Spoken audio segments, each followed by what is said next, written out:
Many people told me that there are 3 or 6 types of tenses in English grammar. Actually, how many types of tenses in English grammar? সত্যি খুব ভালো প্রশ্ন করলি। আমিও এটা শুনেছি যে অনেকে বলছেন there are 3 types of tenses, অনেকে বলছেন there are 5 types of tenses, but actually there are 12 types of tenses. কতগুলো টেন্সেস?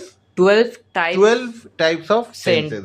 tenses. ওকে, Yes, প্রথমে sir. তাহলে কি হচ্ছে? প্রথমে আমরা শুরু করবো পাস্ট থেকে। We should start from the past, কারণ আজকে আমরা এখানে যে রয়েছি it is because of our past.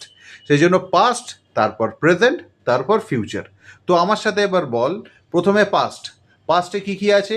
Simple past, past continuous, past perfect, past perfect continuous. তারপর আসছে প্রেজেন্ট। প্রেজেন্টে কি? Simple present, present continuous, present perfect, present perfect continuous. ফিউচারে কি? Simple future, future continuous, future perfect, future perfect continuous. Okay, so there are 12 tenses in English grammar. Clear? Yes, তাহলে আজ sir. থেকে তোকে যদি কেউ জিজ্ঞেস করে যে হাউ মেনি টেন্সেস আর দেয়ার, কি বলবি? 12 types of tenses in English very grammar. Good.